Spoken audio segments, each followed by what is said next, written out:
네, 안녕하세요. 박중사입니다. 네, 이번 시간은 2025년 3월 14일 금요일 장을 리뷰하고 다음 주 증시를 준비하는 시간 간략히 갖도록 하겠습니다.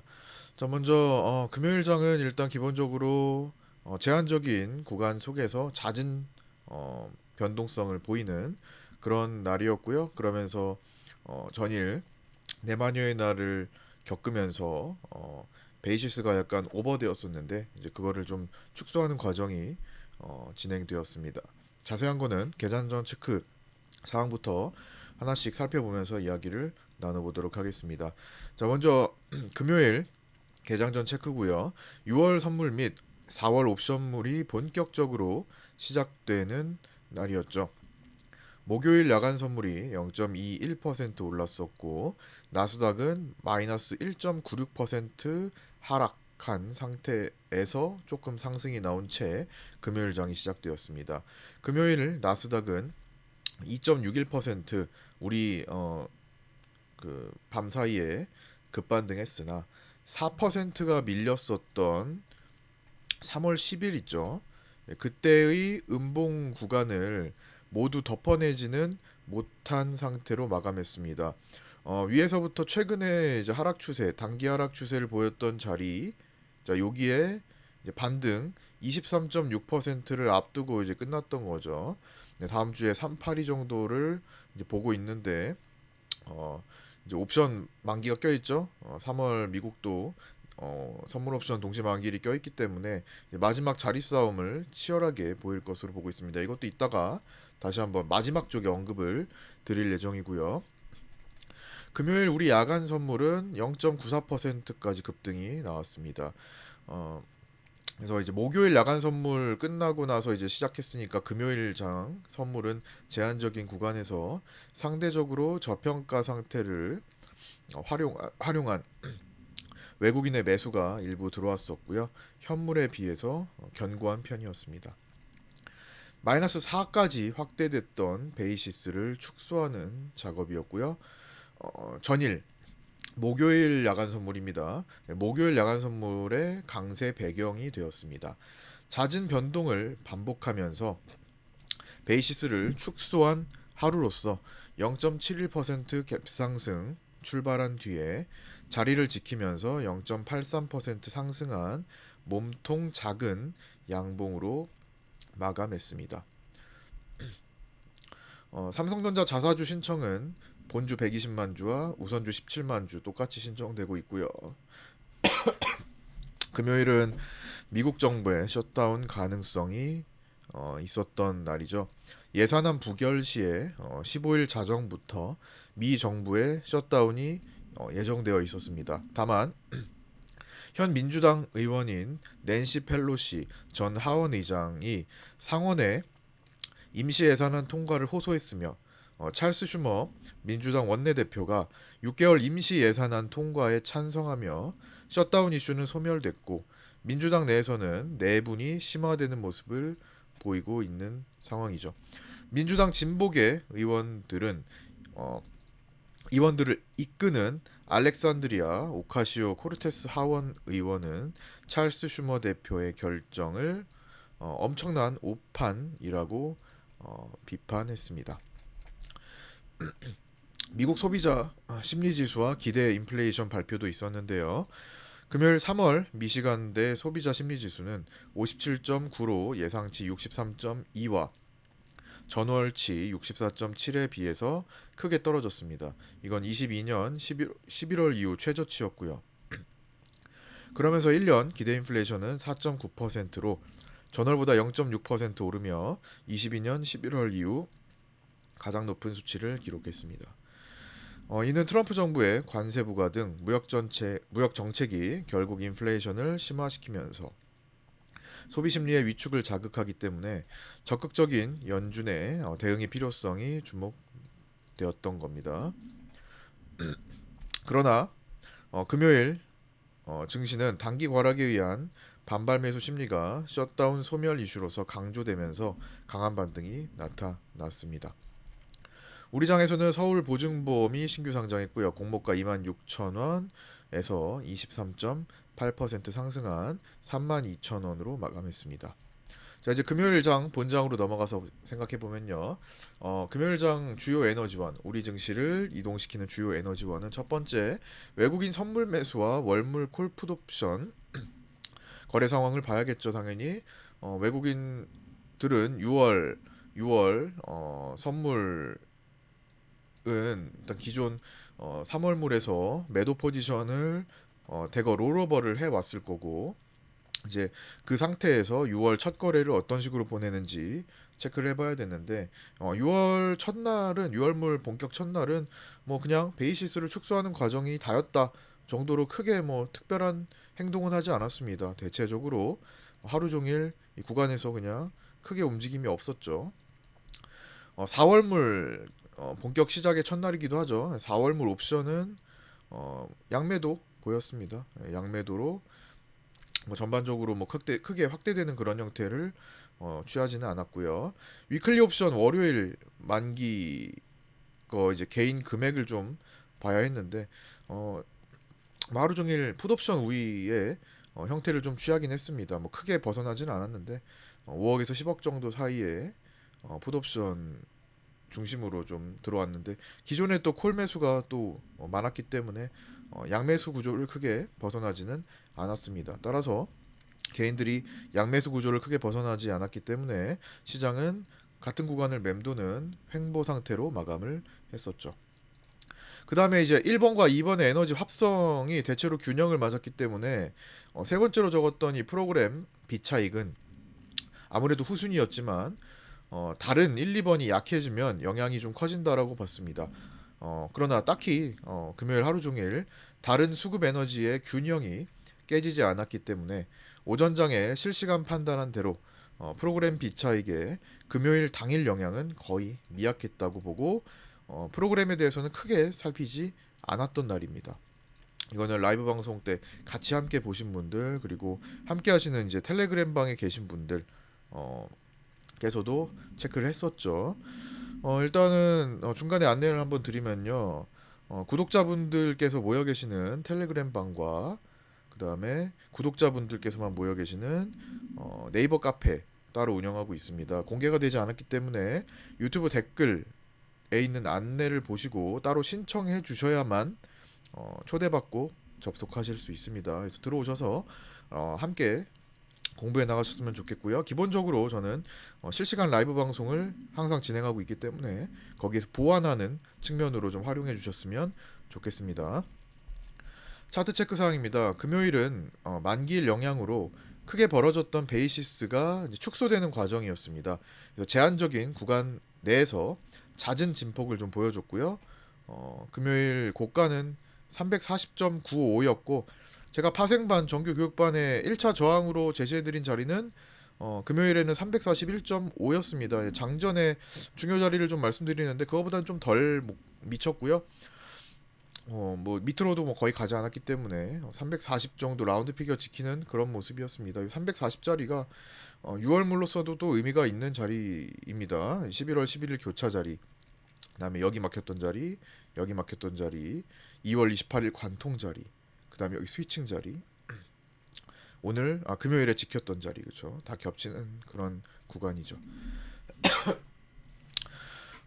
금요일 11시 반쯤에는요, 제가 파생반 텔레그램 방에 이런 메시지를 좀 전달해 드렸습니다. 이게 뭐냐면, 기본적으로 그날은 볼린저 밴드 상단과 하단 내에서 왔다 갔다 하겠다. 상단을 돌파하면은 또 이제 매도세가 나오면서 하락하면서 이제 균형을 맞추고, 그다음에 볼벤 하단을 이탈하면 또 다시 매수세가 들어오면서 이격을 조절하고 또 안으로 들어오면서 균형을 맞추고 그렇게 진행한다라는 관점을 말씀드렸었죠. 그래서 11시 30분쯤에 적어둔 글을 보면요. 이제 볼벤 하단, 자 11시 30분이 어떤데요? 요때죠. 자 요때죠. 전체적으로 행보한 가운데 이제 볼벤 이탈, 하단 이탈을 했던 자리에서 이제 상단으로 향해서 가고 있다. 요 과정에서 말씀을 드렸던 겁니다. 11시 반 요 과정에서 언급을 드렸고요. 그래서 전반적인 박스 수급의 에너지를 크게 이탈하지 않았기 때문에 한없이 올라가지도 않고 한없이 내려가지도 않는다라는 겁니다. 잦은 진폭만 반복하면서 어제 내마녀의 날 때문에 마지막에 종가가 급등하면서 코스피 200 종가가 순간적으로 급등했죠. 그러면서 벌어졌던 선물과 현물의 격차인 베이시스가 완화되는 줄어드는 과정일 뿐이다. 그래서 진폭을 계속 아침부터 판단했던 거죠. 오늘 뭐 별거 없네. 큰 움직임 없고 제한적인 구간에서 자주 움직일 거다 대신에 어, 잦은 진폭에 주의하자 정도. 가만히 있으면 본전인 구간인데 괜히 엇박자 꼬이지 마시라 정도만 언급을 드렸었습니다. 그래서 오후장의 진폭 위아래 크기 3.5 정도로 확대될 가능성 정도만 염두에 두자라는 말씀을 드렸습니다. 3.5라는 것은 진폭이 3.5라는 것은 당일 고가와 저가의 차이입니다. 진폭 크기죠.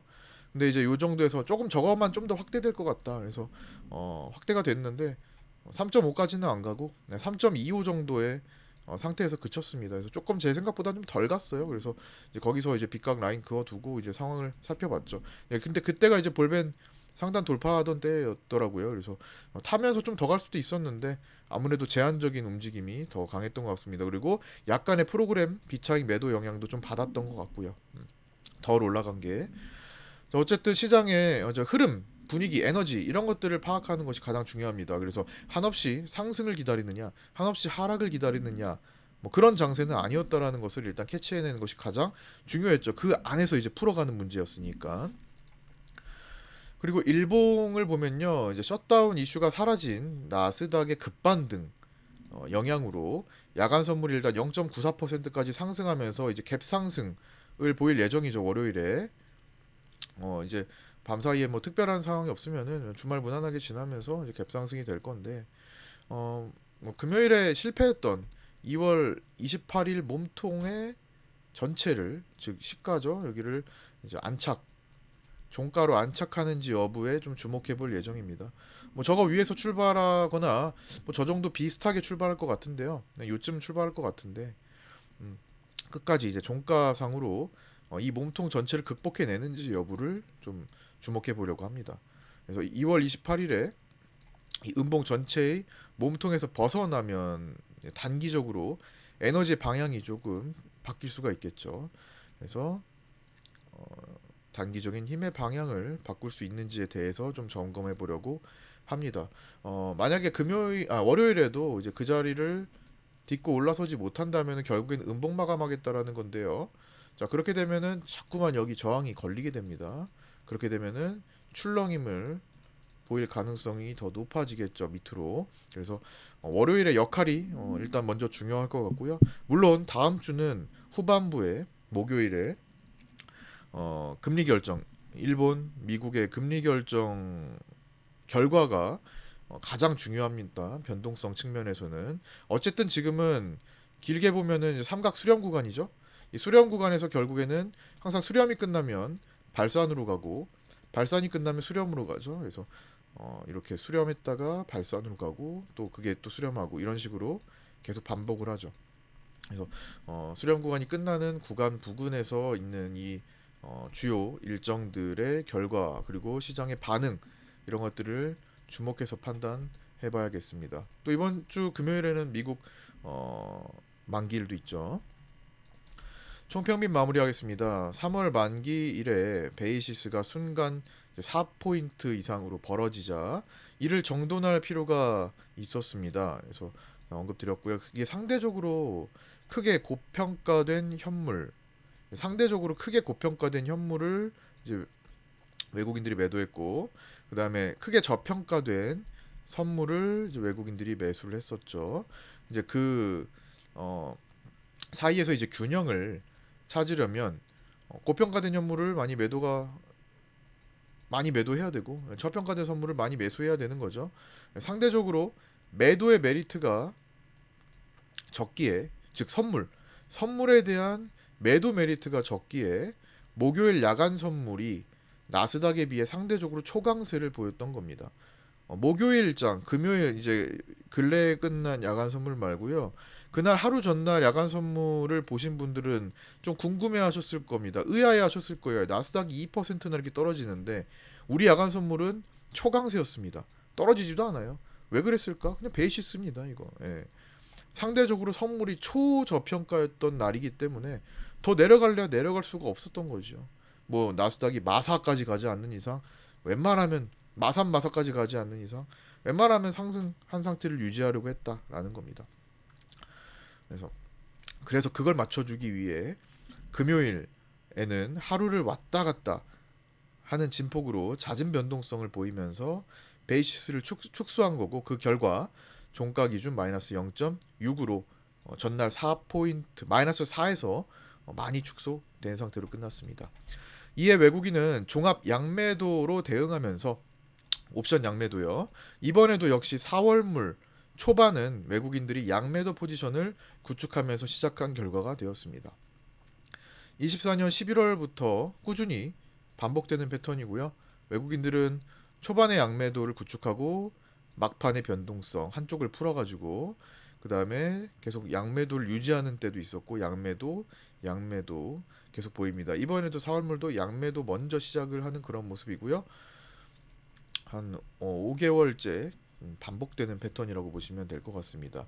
그래서 초반 양매도 이후, 초반 옵션 양매도 이후 중후반, 만기 중후반, 이제 한 달을 기준으로 만기 중후반 때에 최소 한쪽 옵션을 이제 매수로 풀어버리면서, 즉 묶어뒀던 매도 포지션으로 묶어뒀던 옵션을 한쪽, 최소 한쪽, 양쪽을 다 풀 수도 있기 때문에 양매수로 갈 수도 있잖아요. 그래서 최소 한쪽의 옵션을 매수로 풀어서 포지션을 풀어서 변동성이 일어나게 될 수가 있다라는 거죠. 그래서 묶어뒀다가 확대. 이거는 빨리 나올 수도 있는 겁니다. 제가 일단 중후반이라고 했는데 최근에 11월부터 3월물까지는 대체적으로 좀 후반부에 가깝게 변동성이 나왔기 때문입니다. 근데 반드시 꼭 후반이 되지 않을 수도 있습니다. 일단 양매도 구축 이후에 초중반에 빠른 변동성으로 갈 수도 있으니까 중요한 거는 묶어뒀다가 푸는 것에 주목을 해야 된다는 겁니다. 삼성전자는 금요일에 현물 54,700원, 선물 54,500원으로 마감했고요.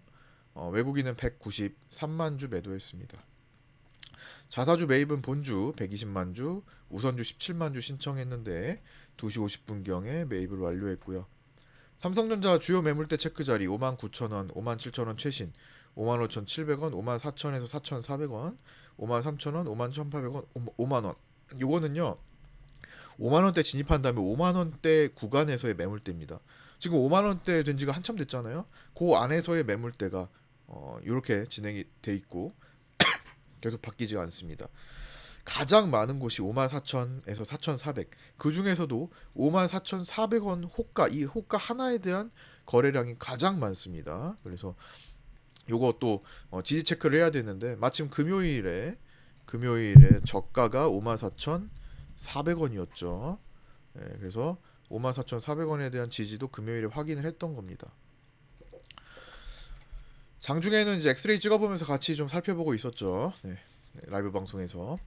외국인 선물 수급은요, 1063억 매수했고 베이시스가 이제 조절되는 정도로서 큰 변화는 없었습니다. 프로그램 비차익은 3774억 매도가 나왔고요. 작년 고점을 찍고 터닝했던 24년 7월 12일부터 매도 누적이 무려 15조 3779억 원이나 기록하면서 기록 경신을 했습니다. 자, 프로그램 비차익이 이렇게 15조를 넘어섰으니까 프로그램 비차익이 뭔지를 한번 짚어 넘어가 볼 필요가 있겠죠?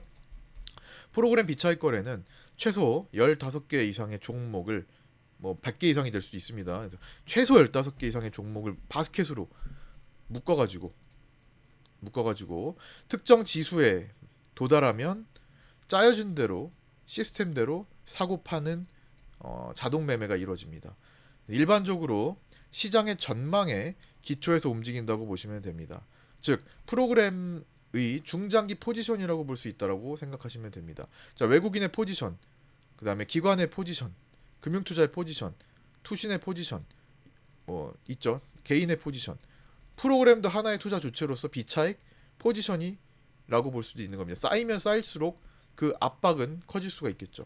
완전히 돌아서는 이제 환매가 정말 강하게 누적적으로 일어나지 않는 이상 어쨌든 이 프로그램 비차익이 쌓이면 그게 시장을 바라보는 전망이다. 프로그램이라는 투자 주체가 시장을 바라보는 전망이다. 전망치다라고 보시면 됩니다. 환율은 달러 선물은 외국인이 2132억 매도를 했고요. 1453원 약보합선으로 정규장 마감했었고 야간에는 뭐 1451.1원으로 끝났습니다. 야간은 1451.1원으로 끝났고요. 이제 구간 차익 거래만 좀 발생하면서 왔다 갔다만 반복하고 있죠. 뭐 환율 차트를 봐도 계속 박스 구간에서만 머물러 있습니다. 그래서 1440원을 지키고 40원을 지키고 1410원을 지킨다면은 강도에 따라 40원 지키느냐 10원 지키느냐 장기 추세 장기 상승 추세가 유지되고 있다라는 거 계속 체크를 하고 있습니다. 변동성 지수는 4.8% 하락한 22.00으로 음봉 마감했고요. 진폭을 낮춘 횡보성 장세에 변동성 지수는 하루 종일 대체로 하락세인 경향을 보였습니다. 옵션의 내재 변동성이 축소된 거죠. 그날 금요일에는. 자, 이제 다음 주 증시에 영향을 미치는 주요 일정 정리해 보도록 하겠습니다. 자, 다음 주 변동성 요인은 미국, 일본, 영국의 금리 결정이죠. 뭐 영국은 그렇다 쳐도 미국과 일본의 금리 결정, 특히 일본 금리 결정 이후에 엔캐리 트레이드 청산 이슈가 시장에 얼마나 부각될지가 방향성의 중요한 포인트가 될 거라고 봅니다.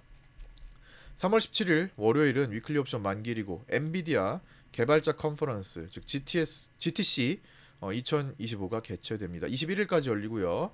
3월 뉴욕 엠파이어 스테이트 제조업 지수 발표 있고요. 1월 소매재고 기업재고 발표도 있습니다.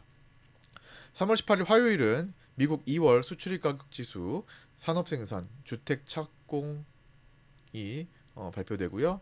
엔비디아 젠슨왕 CEO의 발언이 예정되어 있습니다. 이건 GTC 2025의 기조연설로서 발표를 하고요. 3월 19일 수요일은 BOJ 통화정책회의가 이제 마감되는 이제 결정, 즉 일본의 금리 결정이 있는 날입니다. 그다음에 수요일 밤에는 새벽에는 목요일이 되는 새벽에는 미국 FOMC 회의가 끝나죠. 미국 금리 결정이 있고요. 4.25에서 4.5%로 동결 전망이 아주 우세합니다. 그러면서 끝나면 파월 의장의 기자회견도 예정되어 있고요. 기자회견이 어차피 동결 전망이 우세하기 때문에 점도표 확인하고 그다음에 기자회견이 가장 중요할 것으로 보입니다. 3월 20일 목요일은 위클리 옵션 만기일이고요. 일본 증시는 휴장입니다. 그다음 중국의 3월 LPR 금리 결정이 있고요. 영란은행도 금리 결정이 있습니다. 미국 신규 실업수당 청구 건수 발표 있고요. 4분기 미국 경상수지 발표, 그다음에 3월 필라델피아 연은 제조업 지수의 발표도 있습니다. 3월 20일 금요일은 우리나라 3월 1일부터 20일까지 수출입 지수 있고요. 발표 있고요. 그다음 미국 3월 선물옵션 동시 만기일이 예정되어 있습니다. JP모건 등 주요 월가 기관들의 누적 숏포지션이 우세한 상태고요. 단기 과락에 의한 뭐 나스닥 단기 과락, S&P 500 단기 과락이죠. 단기 과락에 의한 반발 매수와 만기 전 청산으로 인한 일부 반등에 그치는 정도가 나올 수가 있겠죠. 그 정도에 그칠 거라고 보고요. 그래서 뭐 위치로 보면은 여기서부터 여기까지 단기 과락에 의한 반발 23, 382 정도. 진짜 세면 50인데 저는 382 정도까지가 한계라고 보여지긴 합니다. 뭐 거기까지도 못 갈 가능성이 일단 높아 보이기도 하고요. 워낙 이제 뭐 엔비디아 숏도 강하고 전체적으로 숏 포지션이 기관들이 많이 있기 때문에 중간에 이제 청산을 통해서 마무리를 짓는 매수세 청산을 하면 어쨌든 반대 포지션으로 넘어가야 되니까 그러니까 매도가 있으면은 청산을 하면 어쨌든 매수를 일으켜야 되잖아요. 매수 거래를 일으켜야 되기 때문에 그 정도에 그치지 않을 거다. 그 정도로 그칠 거다 정도. 예. 그래서 일주일간 흐름이 크게 뒤바뀌기는 쉽지 않아 보입니다. 만기 앞두고 있으니까요. 그래서 뭐 그런 점도 체크를 해보셔야 될 것 같고요. 또 중요한 변동 요인도 또 있으니까 변동성에 주의하시고 보셔야 되겠습니다. 존 윌리엄스 뉴욕 연은 총재 연설도 예정되어 있습니다. 이제 FMC 끝나면은 연설이 많죠. 그 한 주 정도 다음 주까지 해가지고 다다음 주죠 즉. 자 오늘 여기까지 마치고요. 남은 주말 시간 좋은 시간 되시고요. 구독과 좋아요 알림 설정도 부탁드립니다. 저는 월요일 아침 8시 20분에 유튜브 라이브 방송에서 찾아뵙도록 하겠습니다. 감사합니다.